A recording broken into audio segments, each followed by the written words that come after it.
Good afternoon, everyone. I'm Jane Cole, and I'm the Managing Director for Blackpool Transport and the President for the Confederation of Passenger Transport.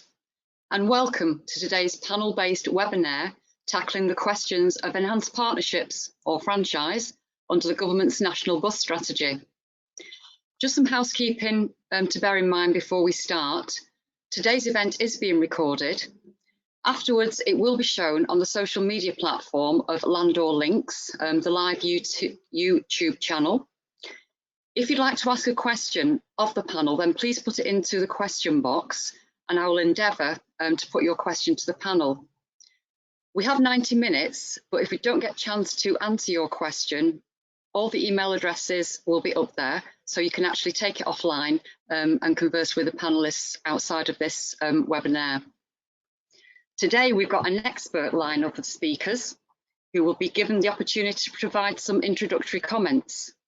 We have Daniel Mansfield from Thornton, Martijn Gilbert from Go North East, and our sponsor for this event is Suttie from Freeths. Thank you, Frank, for sponsoring this important and very popular event today and for giving us the opportunity to debate this game-changing government plan. And thank you, Daniel and Martin, for taking time out of your hectic schedules. So let's crack on, and it's over to you first, Frank, for some introductory comments. Can you tell us a bit about your experience in the industry? What keeps you motivated? And what do you think are the bus industry's most recent successes? Yeah, thank you, Jane. It's great to be with you this afternoon. My experience of buses started very early. We're living in a town centre, but with a school on the outskirts of the town. So we were absolutely dependent on buses. As a student, there was the opportunity to become a bus conductor during summer holidays. I lived in one of the last areas to have two-man bus operation, and that really gave me a fascinating insight into the industry. When I became a lawyer, it happened to be the period of Thatcherism and privatisation. And when one of our partners was approached by one of the financial advisors to co-partner on some management buyouts in the sector, the instant thinking was Frank has to be part of this. And so my involvement in the sector became pretty ingrained at that point. I got involved in a number of the privatisations. And since then, I've gone through the different areas that lawyers have had to get involved in, such as multi-operator ticketing, the technology that has come in through the Bus Services Act 2017, and more recently, obviously, partnerships. And I've done some of the earlier statutory partnerships. And that makes this a very interesting time for me and a challenging time. What have I seen in the industry that's been great? I've been fortunate, I don't live there now, but I lived for many years in Harrogate, so I've been fortunate to have seen Transdev completely revolutionise local transport in that area. I did take the 36 bus to work. Some people found it a bit bizarre that a senior member of the legal team was using the bus to come to work, and I think that's one of the issues that we need to address. And it's just been a fantastic time to see that evolution, which is now being replicated elsewhere. I think things like Bluetooth technology is often understated. Bluetooth is probably one of the most incredible inventions of our generation. And I'm seeing some interesting things happening there. And I think the operators are understated in terms of the contribution they're making to communities. And I think something needs to happen through these enhanced partnerships to make bus a far bit more attractive thing for the communities that they serve. Thank you very much, Frank. So we've got conductor to lawyer, bus user, and up for some very interesting and challenging times. Thank you, Frank. Over to you now, Daniel. Thank you, Jane. Good afternoon, everybody. So yeah, well, like Frank, I'm kind of a resident of Harrogate, although I know Frank isn't anymore. I think we're probably the only two on the panel. I'm not sure about Martin, so it's not kind of a Harrogate mafia on buses today. My background, actually tomorrow I celebrate 20 years at Thornton, and during that time I've worked on a large range of infrastructure projects, partnerships, franchises, working with all sorts of organisations, public sector, private sector, third-party funders and investors. And during that time, I've worked across a range of sectors. So I've worked in transport, I've worked in education, worked in health, but really predominantly for the past 12 years or so, I've worked mainly in transport, looking at rail, light rail, and bus. Range of things that I've kind of done. Look at recently on rail, helping Transport for Wales bring their rail operations in-house, and doing a similar role with Transport Scotland at the moment. In terms of light rail, I helped Nexus procure some new trains for the Tyne and Wear Metro and get their business case into Treasury and the DfT to fund those trains. And in terms of bus, over the period, I've done everything from assisting in bus rapid transit partnerships, through reviews of operators for shareholders, and then more recently worked with Transport for Greater Manchester, assisting in their bus reform proposals. But for the past 18 months, most of my time has been occupied supporting DfT, Transport Scotland, Transport for Wales on their recovery measures for the industry, and support for the industry during the COVID-19 kind of issues with revenue and patronage. So yeah, kind of a broad range of experience across a range of sectors, but some very specific work that I've done in the bus area. I guess in terms of my motivation, what kind of keeps me motivated, I'm a very big believer in public transport and active travel. I'm probably one of the people that actually misses the commute over the past 18 months, because I used to cycle it. It was a good form of exercise for me, doing the 16 miles between Harrogate and Leeds. And my preferred order of commute would be going by bike, by train or bus on the 36, and car really is the last resort. And the frustrating thing for me was I beat the bus and I beat the train on the bike over 16 miles. So I might have got wet, and it might have been a bit uncomfortable some days, but I think a little bit of a frustration for me, and a kind of a motivation to improve public transport is, over such a kind of a long journey, really public transport should be a faster alternative than the bike. I think in terms of what the industry's done recently, I think operators have done a fantastic job in flexing their operations during the COVID period. It's not been a very kind of easy kind of period at all to operate within. The fact that staff have been off, and kind of managed to keep kind of services running. I think prior to kind of COVID, one of the big things that kind of I'd noticed being a user is kind of the rollout of contactless. I think that was kind of quite a big change for the industry, and just brought it in line with what was happening, I guess, across the wider retail sector. And then again, certainly from a local perspective, the Back to Bus kind of program that the Transdev have had in Harrogate, I think has been excellent. I think it obviously has been replicated elsewhere, but and I think keen that we build on that through the national bus strategy and kind of other developments going forward. Thank you very much, Dan. So you've got a very diverse breadth of experience there around bus, rail and tram. It's nice to see that you're a great supporter of public transport and using the cycle. And thanks for the comments about how the industry has been flexible and diverse all through this pandemic. Over to you, Martijn. Okay, great, thank you. No, I'm not from Harrogate, you'll be relieved to know. I'm originally from the southeast, but I'm actually now sitting here in Gateshead in the northeast of England. So I'm Martijn Gilbert, I'm the Managing Director of Go North East, which is the North East's largest regional bus operator, and that also includes our subsidiary East Yorkshire, from Scarborough down to Hull. I also have the privilege, or otherwise, depending upon how you view it, of also being the chair of the North East Bus Operators Association. So that is the grouping of the operators in terms of getting us to work together more collaboratively. That is a group that was born out of previous discussions around the structure of the industry here in the North East when franchising and quality contracts were announced. We relaunched ourselves in 2019 as Any Bus, with a bit more of a sort of positive outlook about painting a picture of how much better things could be, and that's a really great fit with where we are now with the National Bus Strategy and the Bus Service Improvement Plan.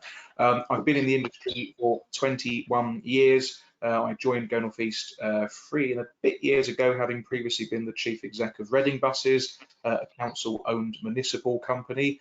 So a very different dynamic in terms of the shareholder and local stakeholder mix and demands there. But in my 21 years of the industry, I've also worked for other PLCs, Arriva PLC.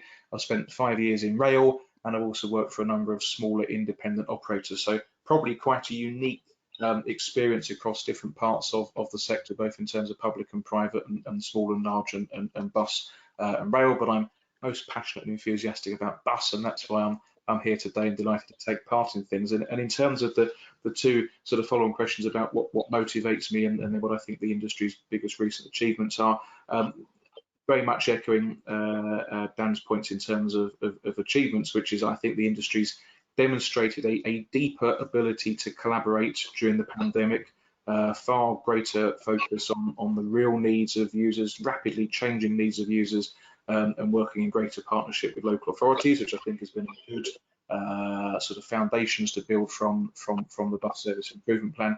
And I think the industry has also just demonstrated yet again that you know, decade after decade, it's adaptable, it flexes to changing circumstances.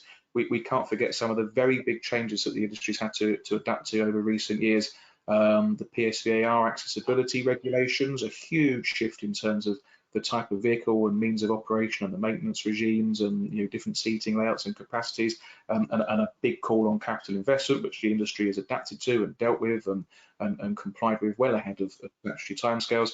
The introduction of the concessionary travel scheme in 2008, again a massive change to the economic dynamics of the industry and demand.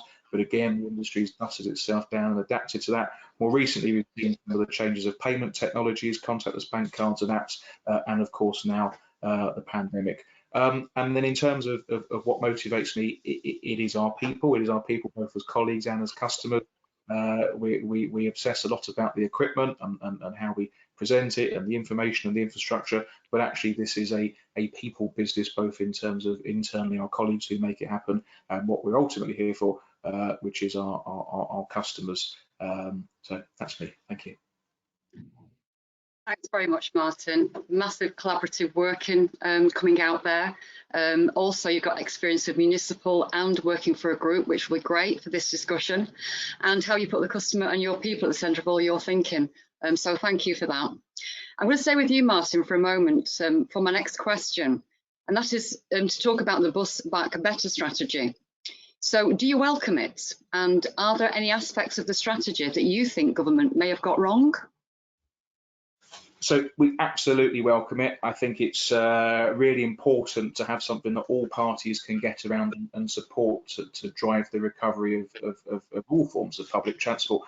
But I think it's really important to not just single out the bus. We need to embrace good local public transport for the recovery of our towns and cities, for the recovery of employers and the economy, and most importantly now for congestion and air quality. So I'm really keen when I talk to stakeholders to say this is a great thing, but please don't think about this as just something to resuscitate buses. The buses are a really vital part of society. We've already heard, Dan mentioned it earlier, about how they're somewhat underplayed, the important role that they play, and therefore I think, well, firstly, yes, absolutely welcome it. It's so important.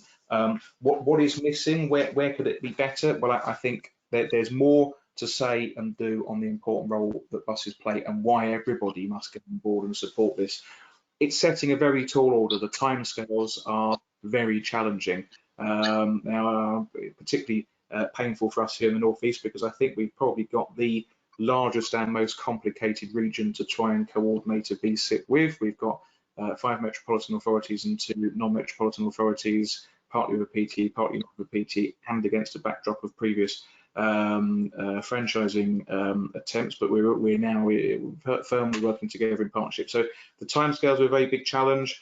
The foundations that we're building this on are rapidly changing, and I do have some concerns about plans that will be built versus what will actually be deliverable in terms of where we will end up, not just in terms of patronage, but other big economic factors that are really important to the industry, such as the concessionary fare reimbursement regime and local authorities' abilities on things like contracted services, their budgets, and so on and so forth. I think there's more that could be done as a bit of a call to arms and give some clarity and meat on the bone in terms of the vision on bus priority. Politically, it's a tough one. It's a real tough one.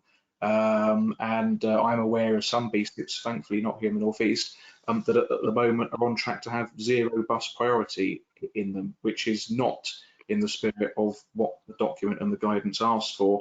And I think that clearly says to me that the clarity and level of ambition in bus lanes and bus priorities could and needs to be more. And then, of course, there's some challenges over the allocation of funds, actually what comes out where. But in reality, that small detail, if partners are bought in with the right attitudes and the right vision and the right understanding of the importance of buses, then the bus service improvement plan, in my opinion, gives us a really great framework in which to now draw up some plans, stretch our thinking, get together with some mutual engagement and drive something forward that could really be quite transformational.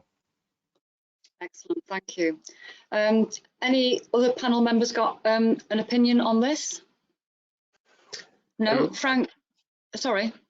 Sorry, Jay, I was just going to say, I mean, I think it's probably, obviously the bus back's better strategy was kind of launched by the Prime Minister, and kind of whatever your politics or opinion of the Prime Minister, you've got kind of high profile backing for the policy. You've got a ministerial team that kind of survived most of the shake-up, so hopefully there's no loss of momentum anywhere in Whitehall that kind of can stymie things. So I do think there'll be a big focus on it. There's wider policy agendas such as levelling up that are kind of obviously kind of constantly mentioned. That I think it does provide the kind of probably for the first time in a long time the kind of the framework's there for there to be kind of significant change. And I think while the Bus Services Act in 2017 kind of enabled some of the stuff, it's very much been that was almost like a carrot for LTAs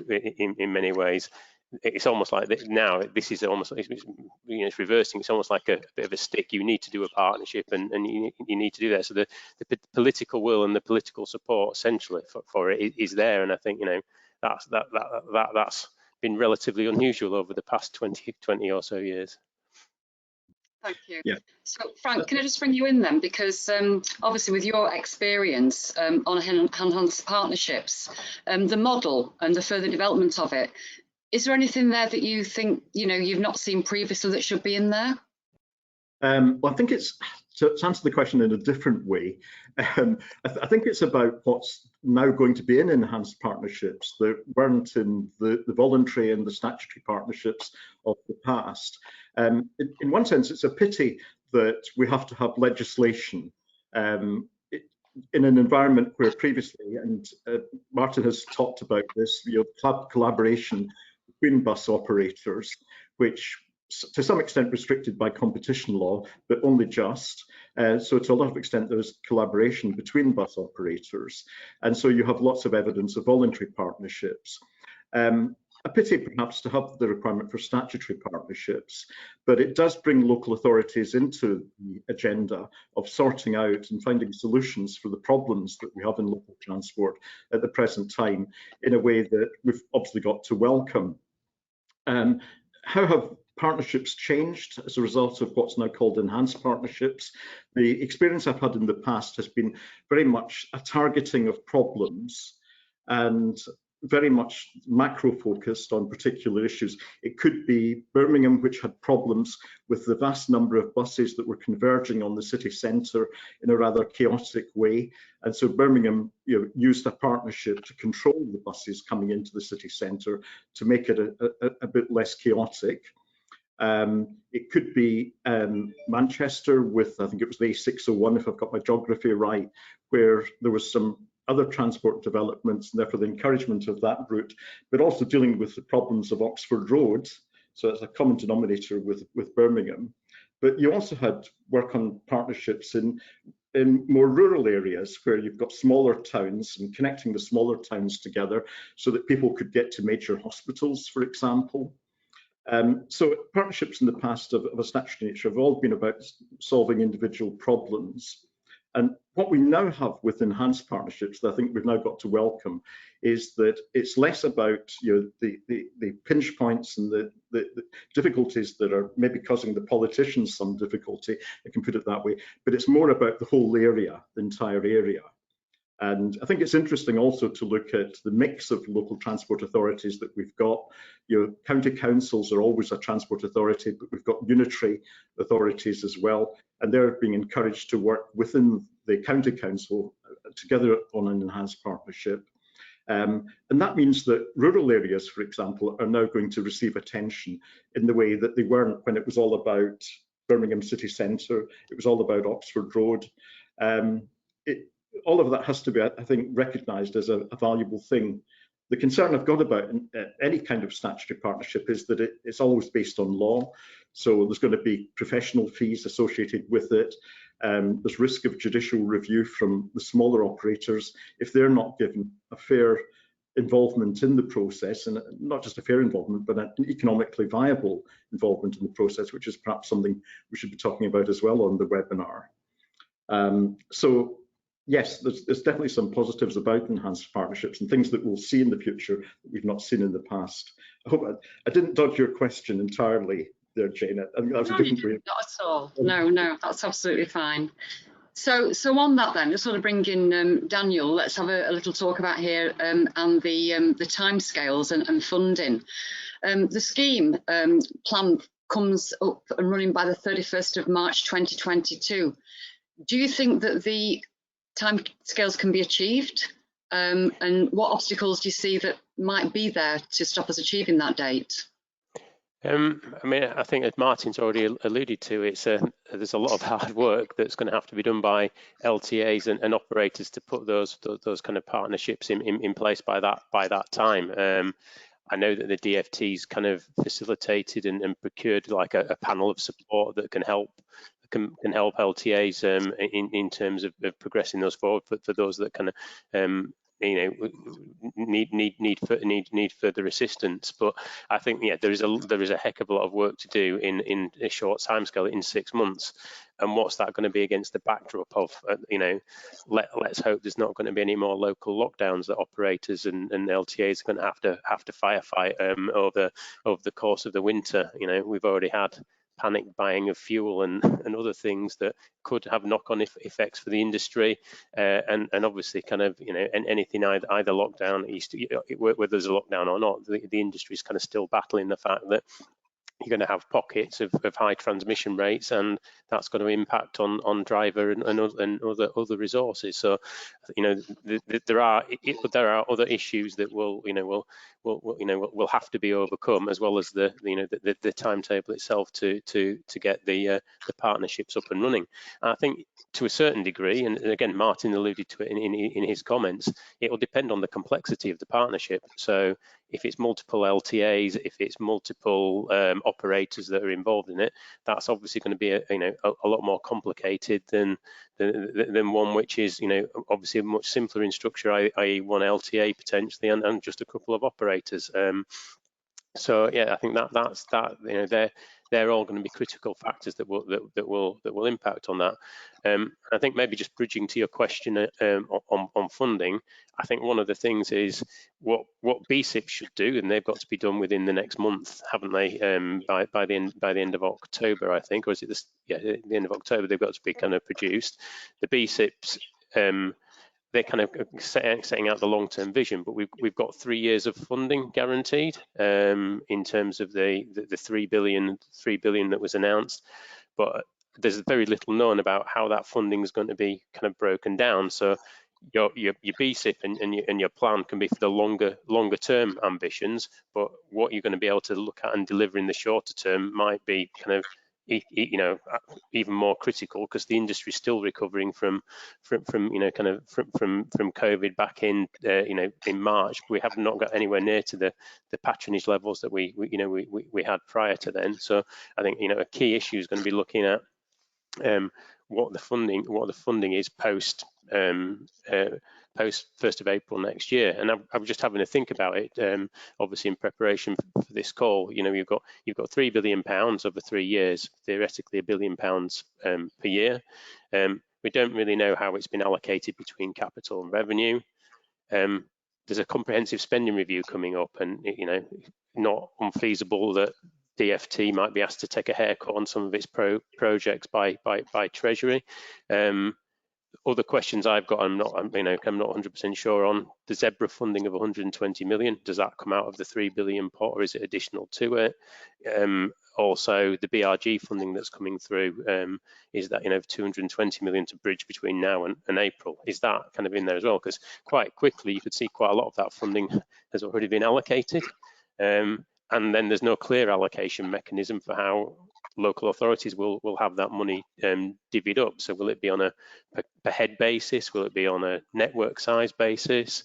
Will it be bid for? You know, all of those kind of things are kind of haven't been clear as yet in terms of funding. But I guess my concern around the funding is a lot of the funding could quite easily be taken up on the fact that even by next year you might only be looking at a network which is kind of 80%, well, sorry, not 80, past patronage levels, which is still at like 80 or 90% of the levels they were pre-pandemic. So there's still a big revenue hole to fill, or a network to reconfigure to meet the post-COVID demand, and that's going to again take resources from the operators at the same time that they're trying to put a partnership together. So I think, yeah, there's certainly a lot of challenges there, and I'm sure the people in the industry and in the LTAs will be very aware of that, but also kind of very determined to get these partnerships in place, because I know that the DfT has given they will discuss later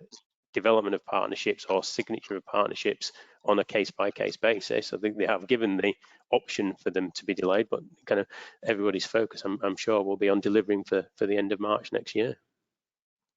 Thanks, Dan. Frank, would you like to come in on this?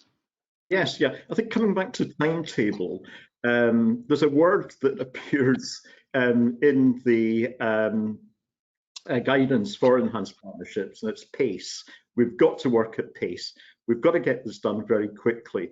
Now, my understanding of the word pace is if you're a runner, if you're doing a 1500 meters or a marathon, you pace yourself differently. And so pace can have different meanings in different contexts. So most of our early advice currently is around timetable and the struggle that local authorities are going to have in leveraging the requirements to get to a point where they've made the partnership plan and the first scheme by the end of March next year into their decision-making processes. And all local authorities will need to pay attention to this particular issue, because it is quite tricky, because decision-making will involve cabinet, executive. And what about district councils? Because they are interested parties, they're stakeholders in the process. And certainly the way that partnerships should be developing, should be a common approach from both the county and the district authority, if that's the makeup of the local authority arrangements. You want the district council to be in step with you as the county council. If you want to increase bus patronage, you do have to some extent make travel by car less attractive, and therefore parking becomes one of the key points. You have district councils with planning responsibilities, and they have a say in this as well in that respect, because they will be busy at any given point in time approving new applications for housing, which in turn will generate more potential patronage of buses if this is all done correctly. And so the difficulty that we're seeing is creating that partnership scheme, the first scheme under the enhanced partnership plan, on a basis that really will maximise the advantage that the partnership is meant to give to local transport. You can change schemes afterwards. There's variation procedures, and we're going to see them involved a lot, I think. But I do wonder whether the deadline of March 31st is going to be at all feasible, given also consultation obligations, And what we've got in enhanced partnerships, and I didn't mention this earlier, and I think this is going to become very interesting and very important, is the ability of operators to object. They can look at the authority's plan and the first scheme, and if they see real difficulties for themselves, real challenges, there is an objection procedure, which again will bring into question the March the 31st deadline. Thanks, Frank. We've got a question here from John Carr about local authorities and the way that austerity has caused for, particularly at officer and senior management level, jobs to be cut.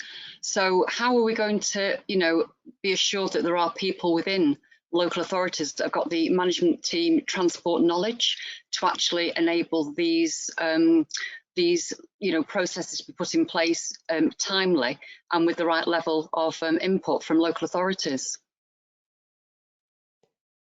I think it's a really good question, because obviously kind of not just officer time, as we've seen over the course of the past 10 years, a kind of significant reduction in kind of funding for tendered services and other from local authorities as they've obviously kind of felt the squeeze of the years of austerity.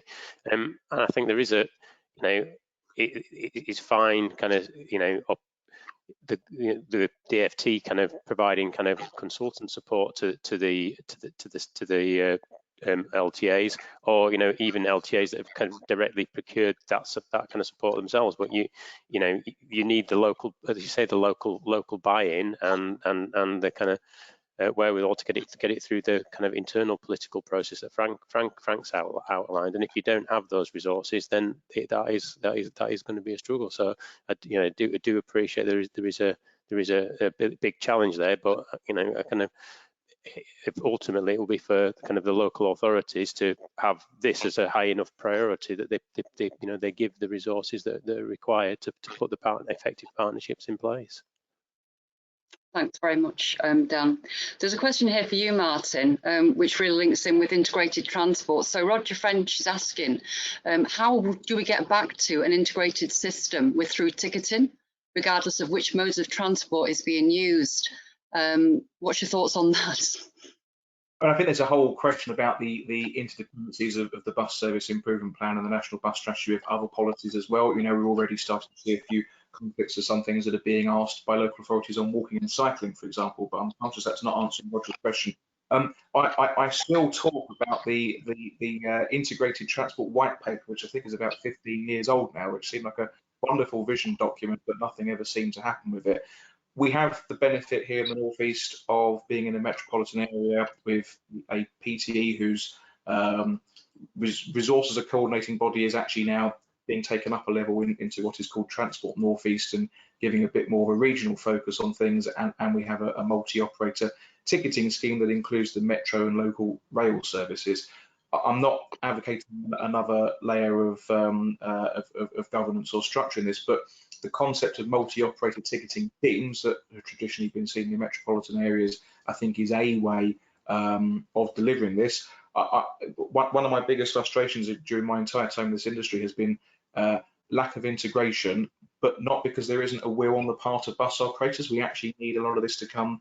There needs to be somebody on the other side to talk to. Bus operators and rail operators are sometimes a bit of a David and Goliath, and it's very difficult to know where to engage. I think it's fair to say that previous rail franchise structures have perhaps incentivized car parking revenue over proper integration with bus services. So I think in answer to Roger's question, that there generally is a willingness on the part of bus operators, but we need that willingness on the part of other operators. We need the systems to be the same. Here in the North East, we often get beaten up about the lack of interoperability of smart ticketing. Well, actually, it's often the rail or the metro systems that don't have the same ticketing equipment. The bus network has generally been very forward-thinking in embracing smart card technologies and now contactless bank card technologies. But there is a language barrier between the two, and this, I think, needs to have more seeds planted in other bodies to incentivize and encourage them to work more with bus operators to deliver this. But there's definitely a lot more to do in the area. I think in conclusion, though, we've got to be careful just, you know, there will have to be some boundaries. There will have to be some regions where things change. You know, a nationwide one-size-fits-all thing isn't going to work. There'll always be somebody saying, why does this fair zone end here? And that is, you know, just the fact of the geography of the network, small routes, large routes. But the key regions, I think there's definitely scope for more multi-operator ticketing schemes. But we can't do that. Okay, there's a question here from Sylvia Barrett. At what point do local authorities have to start engaging local communities in a meaningful way about BSIPs? Is that process happening now? It should be, and it is.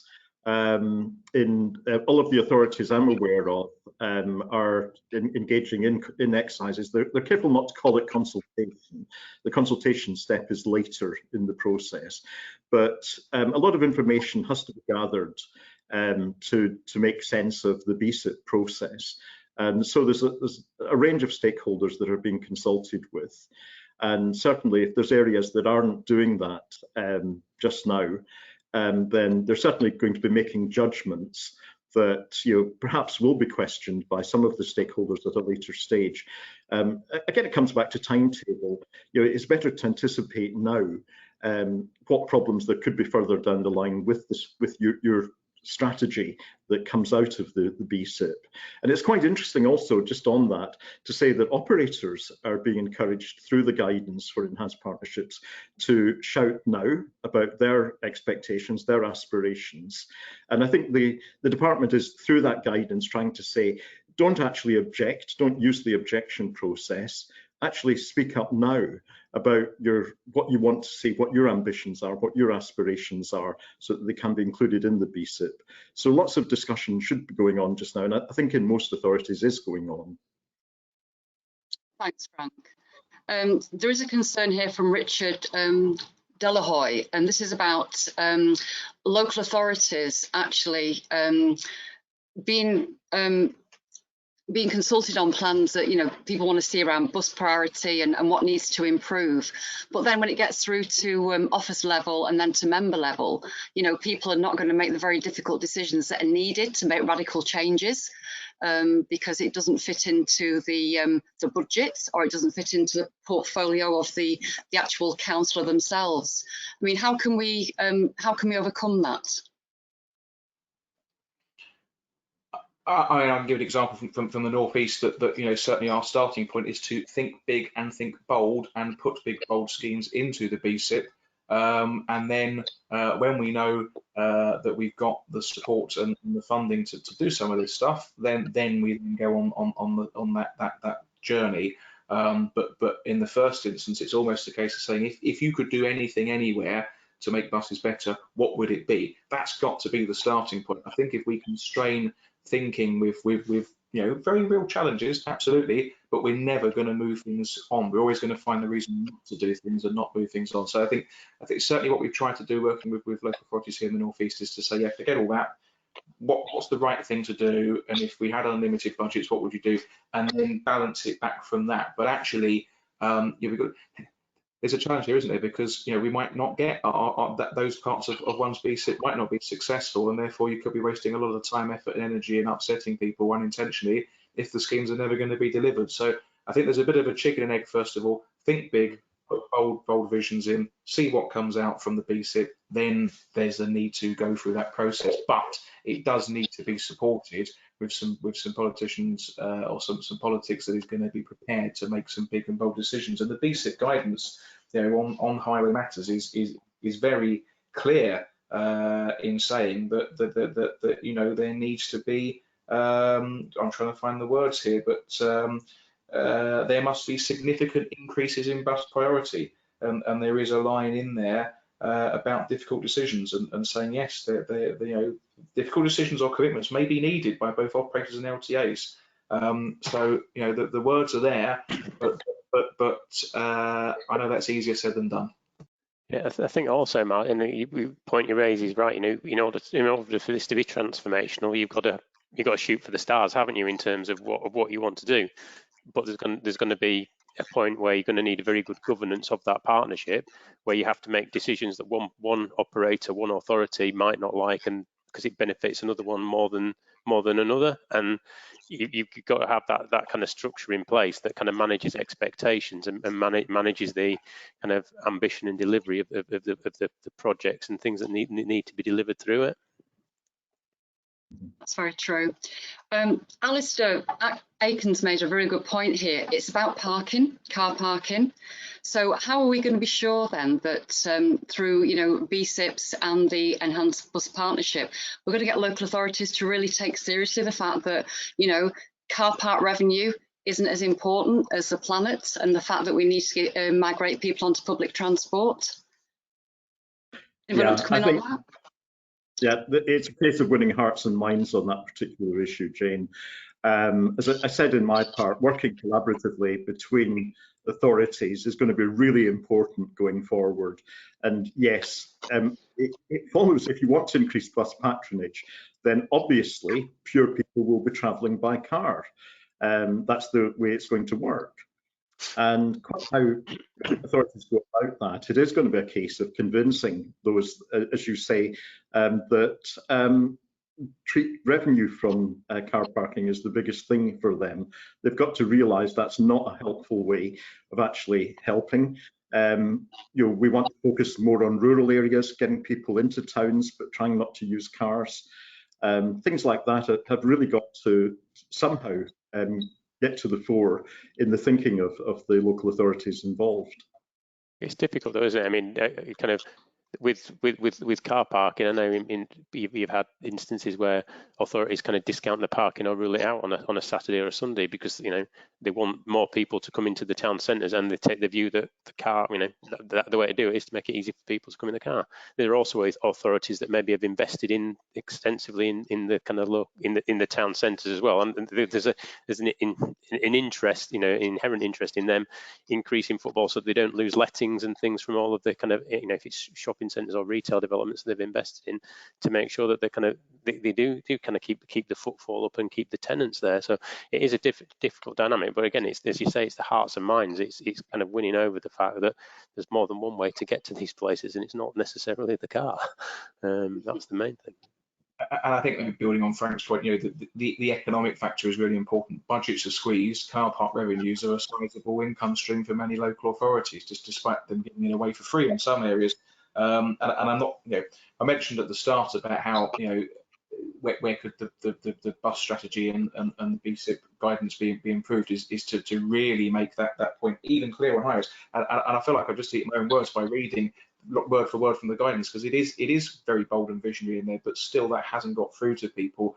I know in many areas of them sort of waking up and saying, oh, we do need to think big and bold and differently. And I think the same goes for the interdependencies with car parking. And an example of a scheme that I'm involved with could is a park and ride scheme that will see potentially the revenue that's currently comes from lots of car parks being moved into an adjoining local authority and then getting the revenue. And there's all these challenges here. So therefore, the money factor is a big thing. But then bold thinking could include a workplace parking levy, which is potentially a revenue stream for a local authority as well. Not potentially popular, but the sort of things that seriously need to be considered as part of this. They'll still have revenues from bus lane priorities, because I remember being caught by one in Doncaster one Sunday morning when there wasn't a bus in sight, and I followed the car in front of me, and I didn't realise I was straying into a bus lane. But hey, I think that was something like £40 that the Doncaster Council got out of me. Okay, thank you for that. So some questions coming through now about the climate emergency. And Dan Hayes is asking, how do operators balance the push to zero emission whilst ensuring a long-term sustainable business model? Can they go hand in hand? So Martin, you're obviously very key on climate emergency. I know that you're playing your part at the moment to move towards net zero. What do you think we can do over and above to what government is committing to help us to achieve this as an industry without lots of funding? Well, first and foremost, I think we underplay the huge environmental benefits of even older diesel buses. Just shifting, a few car journeys onto a bus. We kind of seem to we were getting very good at communicating that message up until the start of the pandemic, and now we seem to have dived into a new world of it's got to be completely zero emission, which is absolutely where we need to be. But we need to make sure that we don't lose getting impact in the short term from making better of what we've already got, because there are substantial air quality environments by just shifting car journeys onto buses as they stand today. Buses have got cleaner and cleaner and cleaner year on year on year. Dan will know, as where he's worked through the ZEMO former low carbon partnership, that the progression of emissions and the progression of the emissions share of buses versus other modes as well. Buses have halved their share of transport emissions, whereas it hasn't shifted at all for cars and vans. The journey to zero emission is a challenge, but it's the right thing to do, and the industry is embracing it as the right thing to do. But we still have a situation where the capital cost of those assets is twice the cost of the assets that they're replacing. Electric buses is roughly double the cost. You've then got the infrastructure side of things. There's a space issue in depots for installing the infrastructure as well. And then there's a range and capability issue in that whilst, yes, the technology is continuing to progress year on year, you still can't buy an electric bus that can do everything a diesel bus can do at the moment. So the support from government in terms of bridging some of the gaps on that is welcome. Things like the Zebra Fund are great, but it still needs substantial investment from the industry. So Zebra pays 75%, or funds support 75% of the initial cost difference between a diesel bus and electric bus. That still places a 25% cost premium on the operator. The payback of using electricity versus diesel doesn't quite cover that yet. It might do with things like green BSOG coming to fruition hopefully soon. As I say, there's depot challenges. There's also the halfway point in the life of the vehicle where batteries need replacing. So still lots of challenges to navigate. But busting through those challenges, the industry is making progress. Lots of operators now saying they've probably bought their last diesel vehicles. Vehicles are built for a 15-year life at least. So it's a tall order to meet these reduction targets, but people are doing it because it's the right thing to do. One thing that's really important, and I hope that the bus strategy helps deliver, is just resuscitating the industry back onto some sort of sensible economic footing. Profit is not a dirty word, in that it is profits that fund investments, and whether you're a public sector model or a private sector model, you need to have some sort of surplus created that enables you to have the free capital to make the investments to go forward. And it's we're slightly at a sort of two sides of the tangent, that we're talking about accelerated levels of investment against a backdrop of actually in the short term an even worse economic position than we've ever seen before as an industry. But this is an enlightened industry with committed and enthusiastic people, and people are doing it because it's the right thing to do. But it's going to need an awful lot of balance and support going forward to get us to where we need to get to. Thanks, Martin. Just while you're on that, there's an interesting comment here from Roger French about the concessionary fares. Should they really be available at the age of 60? Because if we actually take them to a higher age, we're just going to incentivise more people to want to travel by car. What's your opinion on that?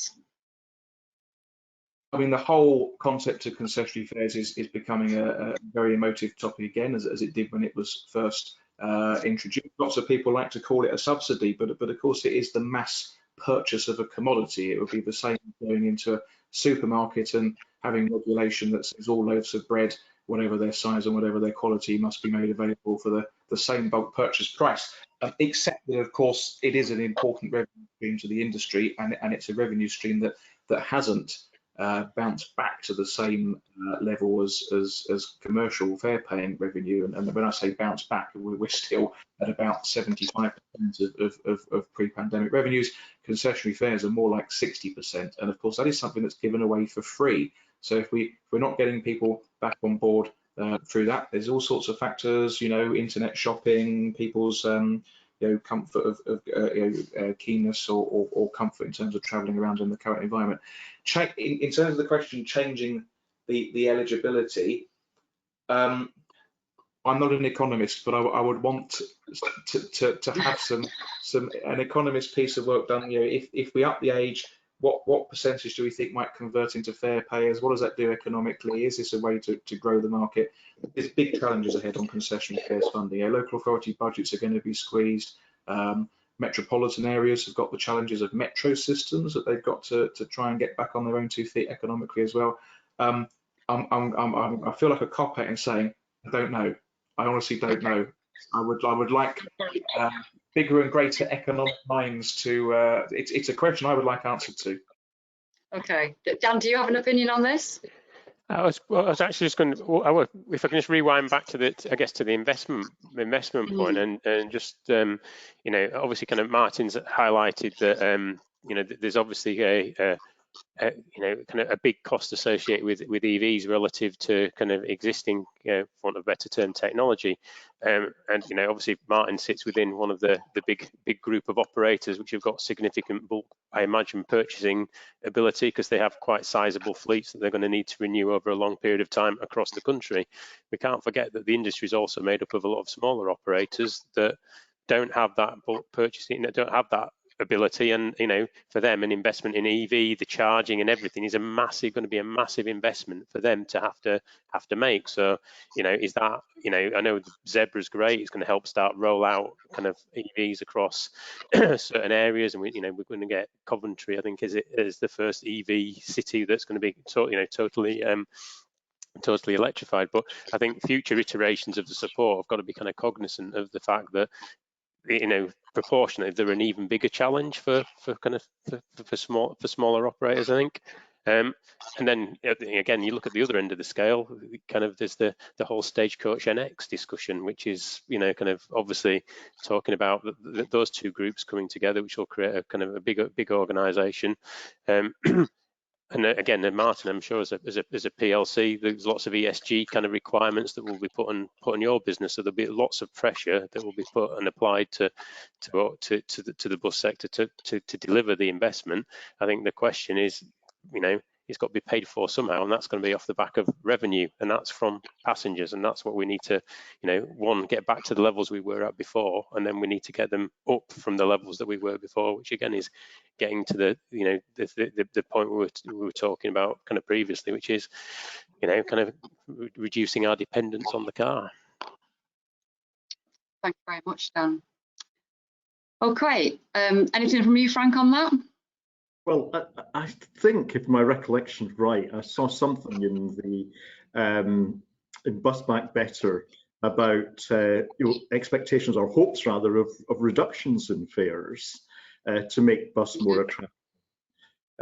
From what I've heard from Martin and Dan, I don't think that's going to be something that we'll see coming through. Okay. If I may, Chair. But I think we could, because price is a very important factor in all of this. And of course, if it's pump primed, if we can see a trajectory of growth that's going to show that after the end of 3 years of pump priming of cheaper fare, actually that it's going to help resuscitate the industry, then I think we could see it. And I mean, in our own organisation, we've been doing a £1 evening fare to stimulate growth across the whole of the summer. It's been exceptionally successful, and we know that it's getting people to try the bus for the first time, and they're trading up to become daytime customers because it's challenged their legacy perceptions of things. The young person's market is a really important thing about retaining our full fare paying customers of the future. So I think cheaper fares done for the right reasons, and with some sound economic foundations to them, that it's pump priming and helps fuel growth. I think we will see it, and actually some operators, ourselves included, have already started with some stuff on that, even ahead of any potential pump priming opportunities to do more. Yeah, I think that's right. Thanks, Martin. Thanks, Frank. Okay, just going to move on a minute. Hugh Jenkins has said that there's been very little discussion on the option of bus franchising. So what are the views on that? So Frank, I'm going to come to you about the franchising model. Do you think the legislation provided for the franchising model is sufficiently detailed to work? What's your opinion? I think there's a big question mark over that. There was a passing reference earlier on to quality contracts and the experiment with that in the Northeast that didn't end up going ahead. And I'm very concerned that franchising might ending up in the same basket, so to speak. One of the problems, I think, is that franchising is going to be an incredibly sophisticated way of transport authority taking responsibility for services while you have operators operating the services. Within Freeths, we're looking just now at the mechanisms, if you like, for that transition from private sector control and operation of the bus services to the local authority. Now, obviously, one of the benefits you can get from enhanced partnerships, and that is more direction over routes, more encouragement for operators to operate on particular routes. But franchising is taking it to another level and is giving the Transport Authority much more control and therefore the revenue risk as well. Now, coming back to the issue of transition, you then have to look at the extent to which the operators will, dare I say, cooperate with this and be willing to be party to this. Legislation should really be there as little as possible. And it is right that there's limited legislation there. So it does presuppose that operators will be cooperative in this process. There's issues around the more strategically based depots. And all we can see at the moment in terms of an authority thinking about this is, of course, Greater Manchester. And I've looked thoroughly at the papers that have been produced by Greater Manchester, and there's expectations that your operators will be cooperative in the transfer of depots if they want to be part of the franchising scheme. But of course, the fallback position that the lawyers will advise on is, well, compulsory purchase. And there does happen to be a compulsory purchase power available to transport authorities, but it was created back in the 1960s for a completely different purpose. And so I think there will be some issues where operators will be challenging authorities over things like that, which are going to be so important to creating a franchise. There's the role of smaller operators as well, and the legislation's been careful to include reference to the packages of contracts that are then issued must help small operators stay in business. To put it very bluntly, it'll be very embarrassing if small operators are driven out of business by franchising, and there's lack of clarity around how that will work in practice. It's being left to the procurement teams to look after that kind of issue. I could go on, but I think essentially we're talking about the transition. Andrew Jones, who was the minister who steered the legislation through Parliament, very robustly at the bus conference at the QE2 Centre, must have been 2016, shouted out there will be no compensation for bus operators for losing their services if that's what happens to them. And for a Conservative government minister to say something like that was a bit strange. He was obviously mindful of the purse strings and that if franchising comes in, and we know there's going to be a big cost of franchising, as demonstrated by Greater Manchester, he was obviously anxious that didn't go any further. So there's all sorts of controversies around the introduction of franchising. And I think the legislation, to come back to the question, the legislation isn't going to be quite as detailed as everyone would like if we're trying to be positive about franchising. And obviously there will be some positives around franchising. Thanks, Frank. Dan, do you have an opinion on this? I mean, franchising isn't going to work everywhere, is it? That's kind of the point. It's kind of, is it better suited to kind of your urban kind of meta areas? They're the ones that thus far have been the ones that have shown their hand and they're kind of looking at proposing them, aren't they? And Manchester's gone. Merseyside's in the process of doing it. Liverpool City Region, the West Yorkshire's come out and said that they're kind of something that they're going to look at as well. I think you just look at that, and Manchester's been working on this since 2017, and we're 2021. West Yorkshire have come out and said it'll be 2025 before there's any impact. What you're doing is you're re-regulating a market in a particular area. It's not a small undertaking. It's I know that some of the numbers have probably been quoted about how much kind of time and effort and cost Manchester has gone to put it together. It is a very big undertaking, both in terms of resource and cost, and with all the other pressures that we've talked about, financial pressure we've kind of talked about, it is something that is kind of, I think, is going to be tricky. But I think in where it's appropriate and where kind of perhaps the scale justifies it, because you've got routes or sectors that naturally kind of work, it could, certainly it could be transformative for an area. But I think, again, you've got to win the hearts and minds, because certainly Manchester's proposals, there was a recognition it was going to cost the local authorities more money, but the economic, social and other benefits that they get out of it for the people of Manchester would be significantly, kind of outweigh those additional costs that the local authorities would have to put in. But not everybody's probably in that kind of same position that's got necessarily the cohesion that arguably Manchester has had for quite a long time.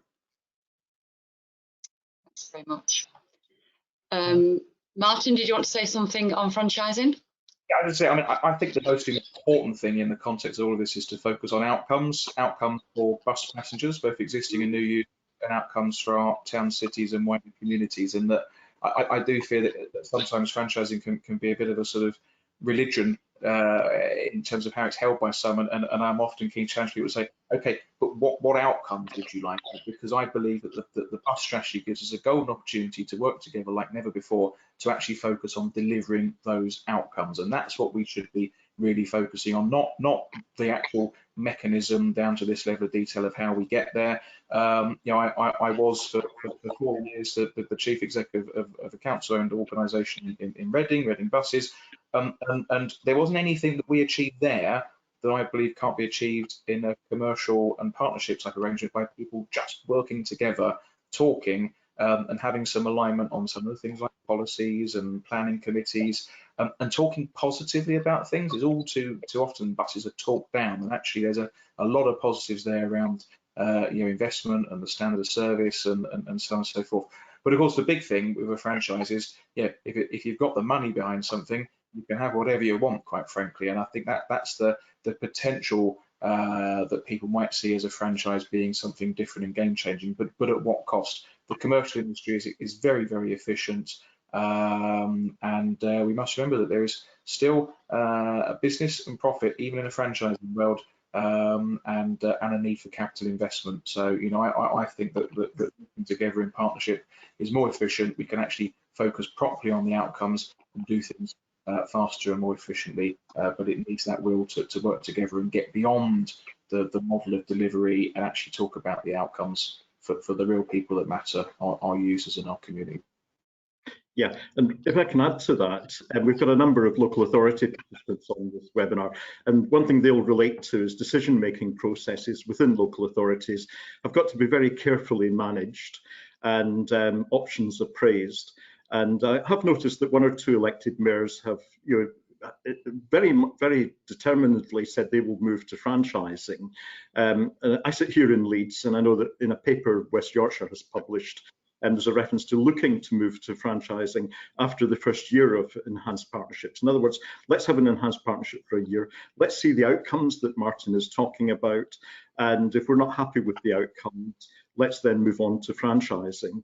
Now, it begs the question, can you really determine the outcomes of an enhanced partnership in the very first year? I think, and I would hope that authorities like West Yorkshire will take a bit longer, if you can, to look at the outcomes they can get from enhanced partnerships, because they'll have people like Martin very determined to make these partnerships work effectively, because that's going to be so much better for bus. Thank you very much.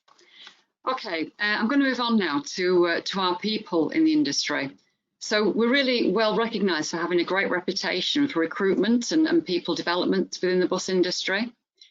What adjustments do you think we'll have to make as operators to prepare our people for the transition to enhanced partnerships and franchising possibly, but also to digitality and zero emission buses? Have you any thoughts on that, Martin? Yeah, I mean, as I say, I'm very passionate about the people in our industry and as customers as well. But like I said at the start, I mean, I think one of the challenges that we've got with the bus strategy and the improvement plan is that we're building on some ever-changing foundations, and none's more relevant at this moment in time than our workforce. We are facing nationwide huge challenges from the national labour shortages that are going on, and the rapidly changing economics. Talk of inflation on track for 4%, and I suspect probably even higher number not too soon going forward. So we're seeing quite a churn. People have emerged from the pandemic with different attitudes and behaviours and wants and needs, and valuing their personal time and work-life balance, and perhaps not so keen to work shifts and things. There's a fair bit of anger out there in some of our societies as well. We're certainly seeing and hearing from other operators an increase in verbal assaults and things as well. So we've got to do a lot more to support our colleagues just in terms of the new world that is out there. I think the economics of the employment market are looking to already have an impact on us as well. Is any of that linked to the bus strategy? No, I actually think there's very little that we need to do that specifically links to enhanced partnerships or franchising the national bus strategy in terms of our workforce, other than obviously making sure we're showing the right leadership, making sure we're communicating and keeping people on board. I think there is a specific point around the aspirations for one network and consistency, and that a bit more of a joined up approach on training and the information guidance that we give to colleagues, I think, is important. We need to let them know what's going on and why, but actually I think that is all tiny in comparison to some of the societal and economic factors that are now happening around us very quickly, far quicker than any of us ever expected to happen, and often in ways that we weren't expecting them to happen. And that's not a bus industry issue alone or transport industry, it's society around us. I went to a cafe on Sunday morning that was apologising for delays because of staffing challenges. I went to a restaurant on Saturday night that had a big sign to say, please be kind, the world is short-staffed, and we're seeing all sorts of changing demands on working patterns, flexibility, and pay and things. I think just the final part of the question was around electric vehicles. Interestingly, that they are being seen as a lower stress environment for drivers. I think the different noise and vibration credentials, the sort of added credibility of driving these sort of state-of-the-art pieces of equipment, that is interesting. Everybody wants to come and get on the rotor that drives our electric buses, and our drivers tell us that they have a far happier day behind the wheel of an electric bus than they do a diesel bus, which is a very interesting thing for us to ponder on, perhaps. Okay, any views on that, Frank? Well, just one thing to mention is that one of the things within an enhanced partnership, within the schemes that are going to be developed, schemes involve commitments by both the authority that's promoting the scheme, making the scheme, and commitments by the operators that will be participating in the scheme. And that's going to involve making sure that the standards of the personnel involved, the drivers, is good, that uniforms are there, that your branding becomes a very important thing, that drivers are trained in customer service and so on. And companies like Martin's company and many others that I could mention have really worked hard on that for many years now. There's NVQ qualifications that people are encouraged to participate in. I think the question is for smaller operators whether they'll be able to persuade their staff to be part of this, if I can put it that way, and whether they'll that could drive people away from jobs if they feel it's just too difficult. I don't know, Martin, you may have a view on that, but certainly we've got to remember that these partnership schemes do set standards for customer care. Yeah, and certainly I know in the BSIPs I'm involved with here, customer charters are very much in there, and organisations such as Transport Focus and Bus Users UK are also being very clear on what they see as best practice in those areas. But actually things like the driver CPC that's been now in the industry for about 10 years, if it's embraced properly, is a great opportunity for us to take our colleagues out from driving once a year and give them some meaningful training that's relevant to their jobs. And what we need to do is make sure that's being done in that way and not delivering a shelf course from you know a consultancy that you buy for 100 quid or whatever, and it doesn't actually relate to the job here now. And I think there is an opportunity for us to better align that training. As you say, Frank, you know, we put a lot of effort into it. I'd like to think that most operators are doing that, but by looking at things on a more regionally coordinated area, I think we've got an opportunity to be more consistent across all operators, large and small. But I don't think it's the biggest fundamental factors that's going to affect recruitment and customer service delivery strategies for the industry going forward. That's been rapidly overtaken by some very big shockwaves to the system that are happening right now, and are not helpful. We're also trying to concentrate on writing PSIPs and getting all of our customers back. But hey, that's all. Spot on. Did you want to come in, Dan? I think I'd probably just echo some of the comments that we had already. And obviously, you know, we've seen, you know, widely in the media about kind of the haulage industry and the kind of the issues there in terms of recruitment, retention. As you say, Martin, there's going to be kind of pay pressures that, you know, kind of make that sector look quite relatively attractive for people that are used to driving big vehicles, which isn't going to be something that kind of helps the industry over the next couple of months.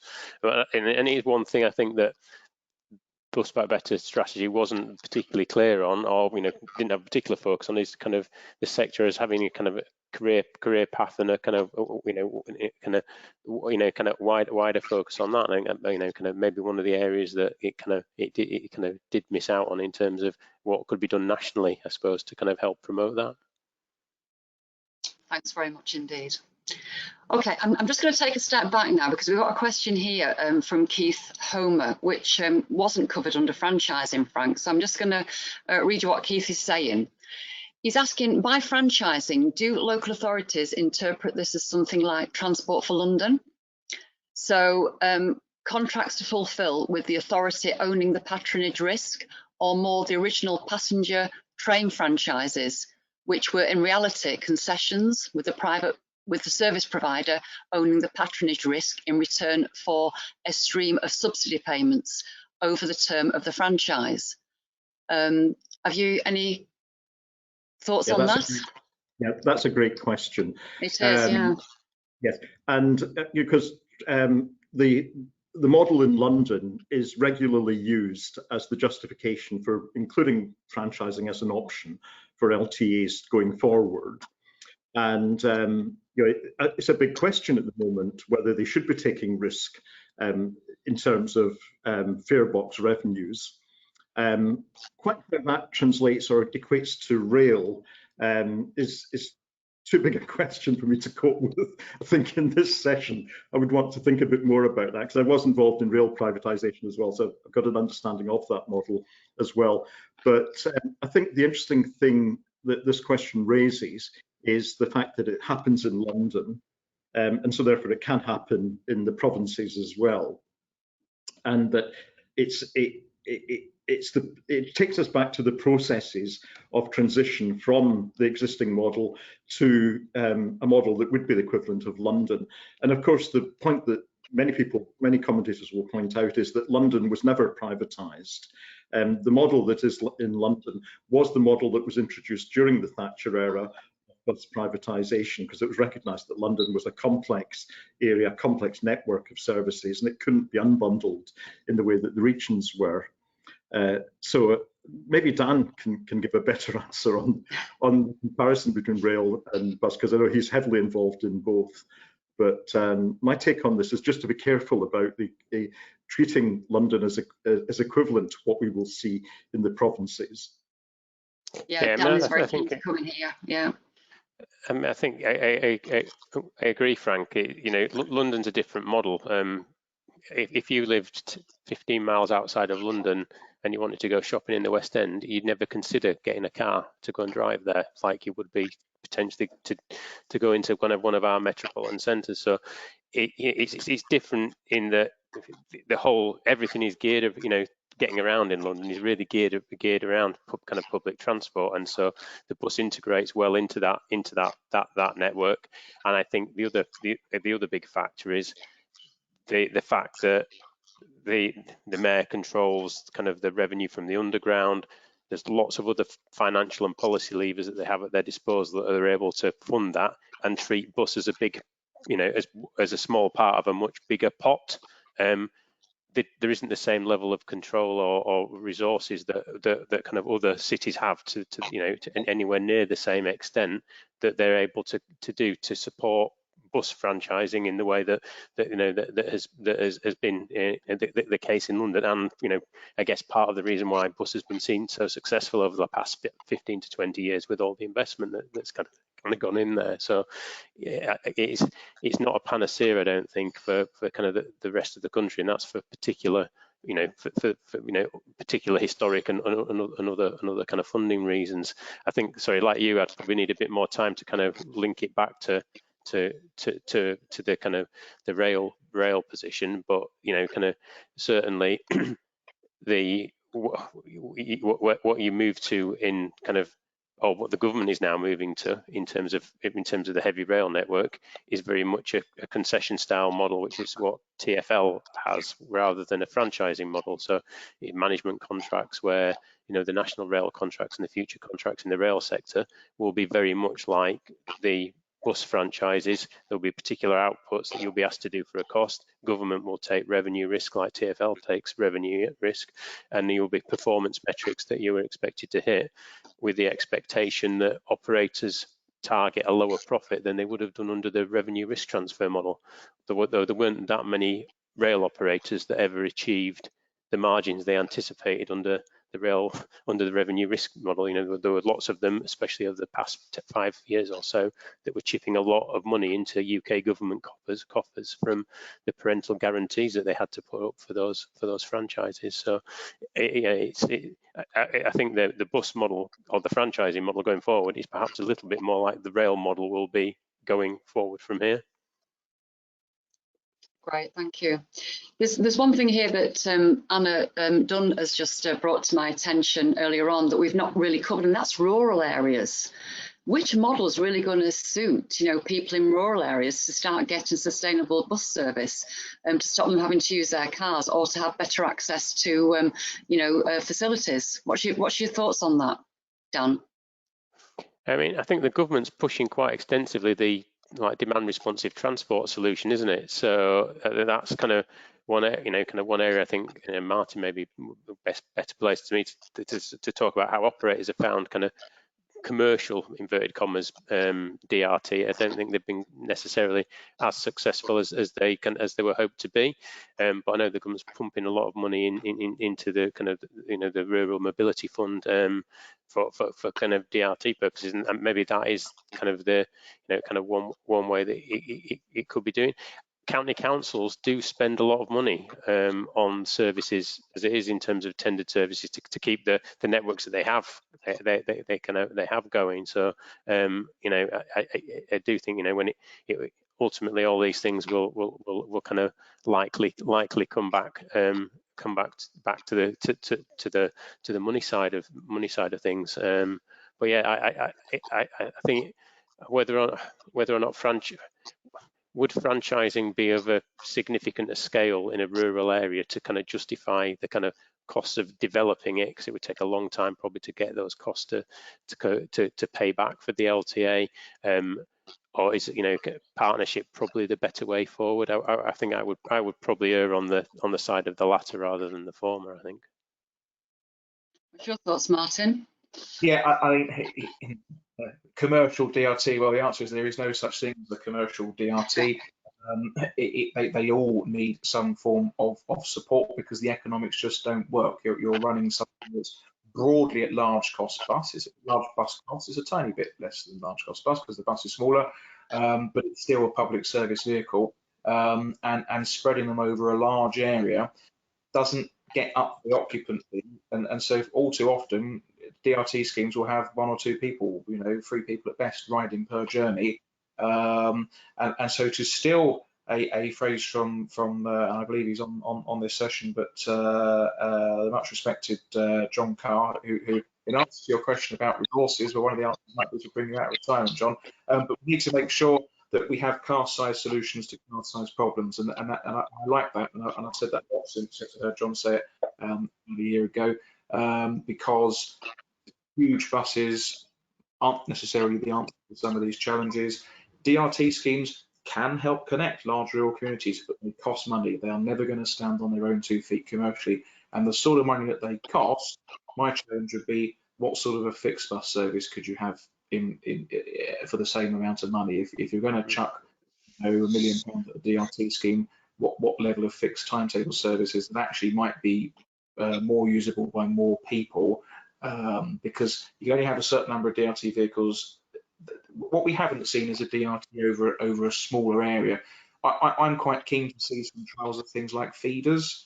So rather than something taking you to your ultimate destination, it takes you to a hub en route, but a nicely appointed hub that's a nice place to wait with a guaranteed connection and supported by some digital information. So it's the sort of drop me off at the bus stop type service, you know, the main bus stop where the 10-minute service is or whatever, rather than going the full journey. I don't think we have an answer to this yet. Again, I feel like I'm copying out in response to one of the questions, but it's a thing that is evolving, and I don't think we've yet reached the optimal solution, if indeed such a thing exists. But yes, have DRTs, but have a lot of money to go with them as well to support them, and the challenge of, is that the most economically advantageous use of the funds? Yeah, it's good we've had that observation. We haven't really talked that much about rural services. It's worth participants that aren't aware of this yet. You might want to know that the result of the government's consultation, it was this Future of Transport Rural Strategy consultation, that's now out. I think it came out a couple of days ago, and it really shows that there is serious efforts now being made to really bottom the issue of how to get people from villages to work, to education, to social events, and to hospitals and so on, in a far better way. I now live in a village rather than Harrogate, and working from home has been really interesting, the number of white vans that you see going around, whereas I've got to think about the option of maybe 4 buses across the day.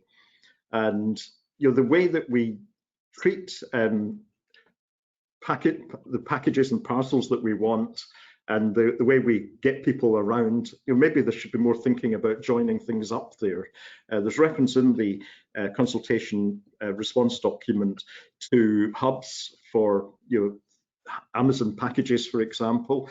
Do I care about whether I get my package at 10 o'clock in the morning or 4 o'clock in the afternoon?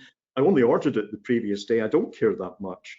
And so maybe the last mile approach to parcel delivery in the urban areas needs to be translated in something which wouldn't be just last mile, it could be last 10, 15 miles. And maybe the linking of passenger transport and that last leg of the journey for parcels could somehow be matched up together again, which just could make a contribution to the financial viability of services. And I think the great thing about this Future of Transport Rural Strategy consultation is it talks an awful lot about innovation. And there's no end to what we can do with innovation, I'm sure. And so rural transport is, I think, going to get some serious consideration now from government. That's great to hear. There was a question earlier about the reintroduction of coach and bus stations. If we're asking people to be more interconnected into different modes of transport, what's your opinion on the current state of play around waiting facilities and the way that we provide information to people? Well, it needs to be better. It needs to be a lot better and a lot more joined up. I'm a big fan of bus stations. I think they help cement rather the importance of buses on the high street.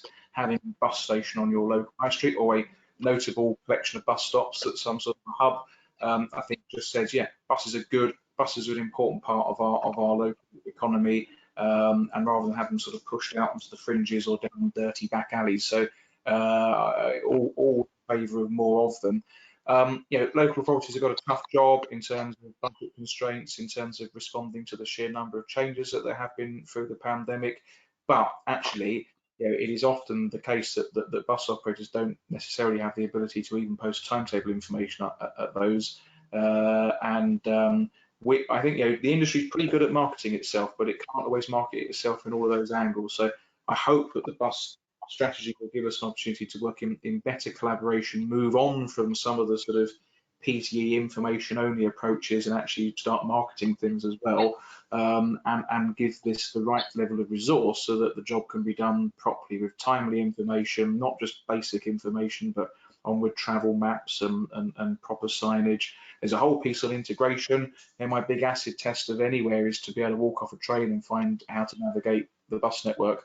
And unfortunately, that's seriously lacking in most towns and cities across the country. And that's not something that's solely within the gift of bus operators to sort. So it goes back to my point at the start about collaboration in response to the question on integration as well.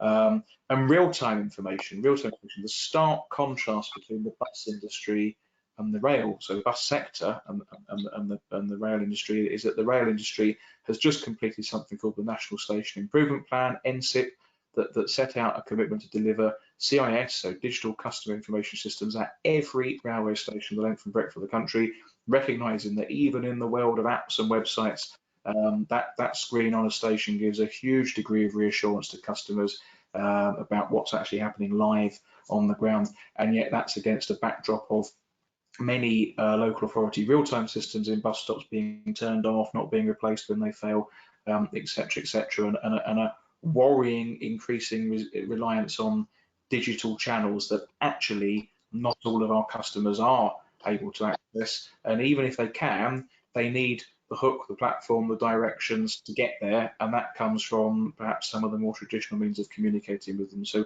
we need to see a real-time information revolution. I think the work on the DfT's Bus Open Data Programme gives us a platform to build from. It gives us a more reliable and integrated source of that data.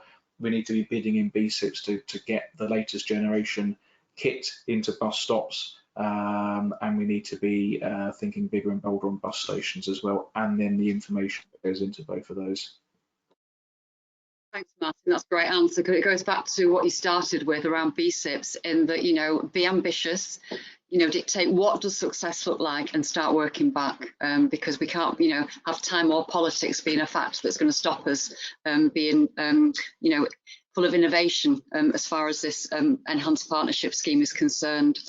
So, Frank, I'm just going to ask you now to close with this question.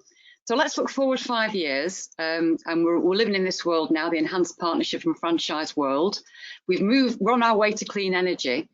Is there anything else that needs to happen for bus patronage to have grown to the levels that we expect it to at the end of this process?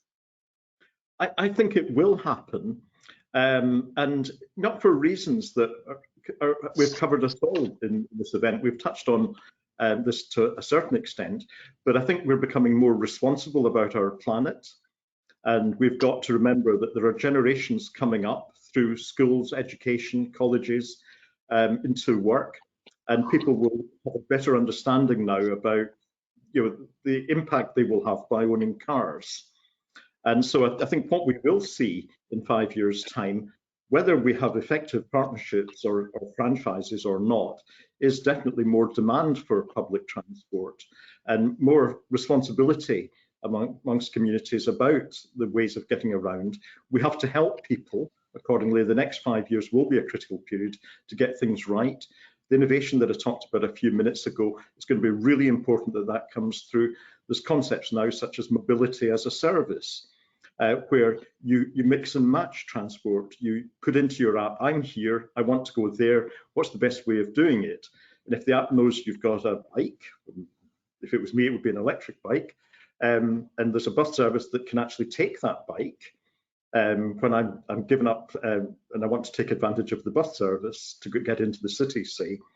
These are the sort of things that I think we'll see over the next 5 years. And enhanced partnerships is going to be a major focus, I think, for making it happen.